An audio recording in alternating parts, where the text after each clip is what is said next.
Guys, welcome back to my channel. কেমন আছো তোমরা সবাই? আমি আসলাম তোমাদের সঙ্গে আমাদের নিউ বর্ন বেবির মায়েদের কিছু দুঃখের কাহিনী শেয়ার করতে। মানে আমরা যারা সত্যি মা হয়েছি কিছু দিনের মধ্যে কীভাবে নিয়ে ওকে আমার শেয়ার হয়েছে। কান্না হচ্ছে, নিচে শোবে না, ওখানেই শুয়ে থাকবে। আর বাচ্চা হওয়ার পর আমাদের মায়েদের যে কী অবস্থা হয় শুধু আমরাই জানি। না শান্তি মতো খেতে পারি, না শান্তি মতো ঘুমাতে পারি, না পটিতে যেতে পারি, না টয়লেটে যেতে পারি। মানে কোনো কিছুই আমাদের স্বাভাবিকভাবে হয় না যেভাবে আমরা করতাম। ততদিন না এই বাচ্চা বড় হবে, কোথাও যাওয়া যায়। আর বড়দের তো রয়েছে, এখানে যাবে না, এটা করবে না, সেটা করবে না, এই করবে না। মানে বাচ্চা পেটে ওঠার থেকে শুরু হয়ে গেল, তখন থেকে এটা করবে না, এটা খাবে না, এটা করবে না, সেটা করবে না। তারপরে হয়ে গেল বাচ্চা, তারপরেও কিন্তু এই একই অবস্থা, এই করবে না, ওই করবে না, চুপ করে বেরোবে না, চুল বেঁধে বেরাও, চুলের পেস্ট দাও।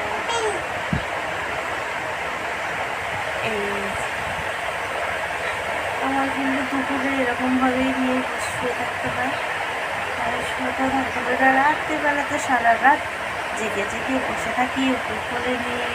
এই তো ঘুমাই না, আমারও ঘুমায় না, সারাদিনের ক্লান্তি শেষ থাকে না, প্রচণ্ড ক্লান্তি লাগে। আমার সেই ক্লান্তি চলে নিয়ে সমস্ত কাজকর্ম করে দুপুরবেলা একটু খেতে পারি না, ওখানে বসে থাকতে হয়, রাতে রাস্তায় ঘোরাতে হয় না। আর না হলে এইভাবে একটু শুয়ে দিই। আর এখানে আমি একটা ফুল কিনে নিয়েছি, এসে এই পটফুলগুলো আমরা আগে বাচ্চাবেলায় খুব খেতাম ছোটোবেলায়।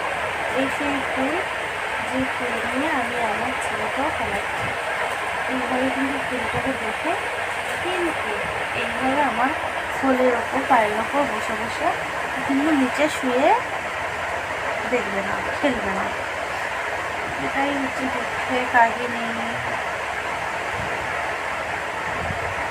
ফটোতে যাই তাও মাথার মধ্যে চিন্তা, যে ছেলেটা কী করছে, কারোর কাছে দিয়ে গেল, আমার দেওর আছে, সে সামলায়, তবু পাচ্ছে নাকি মাথার মধ্যে একটা চিন্তা করে।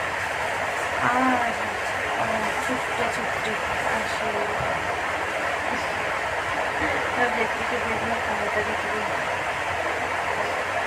খালি যেন কান্নার আওয়াজ শুনতে পাই, কান্না এই যেন কাঁদছে, এই যেন কাঁদছে। আমাদের হয়তো মা হওয়ার আগে এরকম কোনো এক্সপিরিয়েন্স থাকে না, আবার মা হওয়ার পর যেন শুধু বাচ্চার কথাই আমাদের মাথার মধ্যে ঘুরঘুর ঘুরঘুর করে। বাচ্চা কী করছে না করছে, কখন কেউ যদি নিয়ে চলে যায় না, যেন মনে হয় বাবাকে কখন দেখিনি, কখন দিয়ে যাবে, কখন ওকে দেখতে যাবো।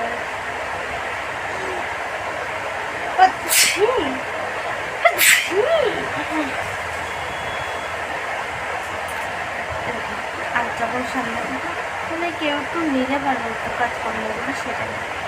আর যখন নিয়ে চলে যায় তখন একটু সামনে ছিল, ভালো ছিল, দেখছিলাম, কাজ করছিলাম, সামনে ঘুমাচ্ছিল, খেলছিল, তবে খেলাতো না, তো ওঠার জন্য বায়না করে এখন সবাই নিয়ে নিয়ে এমন হয়েছে শুধু যেন কোলে উঠবে, শুধু যেন ঘুরে বেড়াবে, এই করে বেড়াবে। কী করছিলাম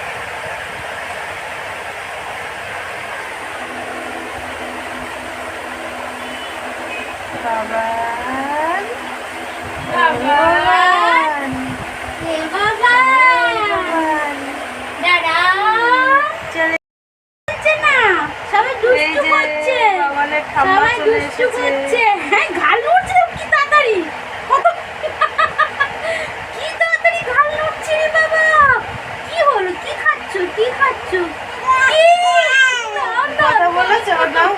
আমি নেব না, আমি একদম নেব না, আমি একদম নেব না, আমি একদম নেব না, ঠিক আছে? যত না না একদম হবে না। কি হয়েছে? না না না, নেবো না, করলে নেবো না। ও বাবারি, আর কথা বলবে? আর কথা বলবো না, আর কথা বলবে সাথে? ও বাবা বাবারি এই যে আমাদের রান্না এই যে ঠাম্মির সঙ্গে এখন গল্প করছে ও। করছে খালি তো এই স্টলে আমার সারাদিন ধরে ওকে সামলাতে সামলাতেই দিন কেটে যায়, নিজের চুলও আসতে পারি না। এই দেখো আমার ড্যাডানকে দেখো তোমরা সবাই, এতক্ষণ ওর মার কোলে ছিল আর তারপরে আমি যেই কথা বলেছি ব্যাস কান্না অমনি শুরু। ফেসে এবার গেছে। তুমি কোলে নাও। ফেসে গেছে মা। কথা বলেছি মানেই ফেসে গেছি, আর কিছু করার নেই, কোলে তো নিতেই হবে। তাই এই কোলে নিয়ে এখন বসে আছি, কেমন লাগে? কোলে ওকে নিয়ে বসে আছি। গাইস, আমার কোলে এই নিয়ে। ভিডিওটা এই পর্যন্তই। দাও, দাও, খেতে দাও, খেতে লাইক দাও। কমেন্ট শেয়ার করবে, সবার সাথে শেয়ার করে দেবে, বেশি বেশি করে শেয়ার করবে।